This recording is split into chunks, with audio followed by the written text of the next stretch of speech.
வணக்கம். அனைத்து உறவுகளுக்கும் எனது இனிய காலை வணக்கத்தை தெரிவித்துக் கொள்கிறேன். உங்களிடத்தில் ஒரு சிறு ஜோதிட குறிப்பை பகிர்ந்து கொள்ள வருகிறேன்.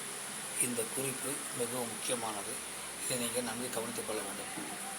ஒரு ஜாதகத்தை பார்த்தவுடன் இந்த ஜாதகர் அனைத்து வளங்களும் கொண்டவர். மண்மனை, சுகபோகமான வாழ்க்கைக்கு தேவையான ஏசி, கார், 2 வீலர், 4 வீலர், சொகுசு பங்களா, ஏசி என அவர் வாழ்க்கைக்கு சுகபோகத்திற்கு தேவையான அனைத்து வசதிகளும் அவரிடம் இருக்கும்.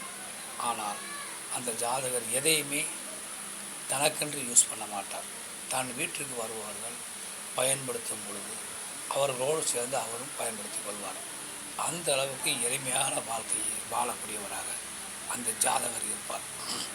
அப்படிப்பட்ட அமைப்பு ஏராளம் இருக்கின்றன. அதில் ஒரு அமைப்பை மட்டும் நான் இப்போ உங்களுக்கு பார்ப்போம். ஜாதகத்தை பார்த்துவிடும் சொல்லிவிடலாம், இவர் எளிமையான வாழ்க்கை வாழ்வார் என்று. அப்படிப்பட்ட அமைப்பு கேது பகவானை மையமாக வைத்து அந்த அமைப்பை நாம் எடுக்க வேண்டும். கேது பகவான் என்பவர் ஞானக்காரகன், ஆன்மீகக்காரகன், தடைக்காரகன், ஆடம்பரத்தை விரும்பாதவர், எளிமையை கடைபிடிக்கக்கூடியவர், விரக்தியை வாழ்க்கையில் கடைபிடிக்கக்கூடியவர், தெய்வ பக்தி மிகுந்தவர். அப்படிப்பட்ட அந்த ஆன்மீகக்காரகன் கேது பகவான் லக்னத்திற்கு 4ஆம் வீட்டில் இருந்தாலும், அல்லது லக்னத்திற்கு 4ஆம் வீட்டை பார்த்தாலும், அல்லது லக்னத்திற்கு 4ஆம் வீட்டின் அதிபதியோடு அவர் தொடர்பில் இருந்தாலும், அந்த ஜாதகர் அப்படி அமைப்பு கொண்ட ஜாதகர்கள் எல்லா வசதிகள் இருந்தாலும் அந்த வசதிகளை பயன்படுத்தாமல் எளிமையாக வாழ்வார்கள். இப்படிப்பட்ட அமைப்பு உங்கள் ஜாதகத்தில் இருக்கிறதா இதில் பார்த்து கொள்ளுங்கள்.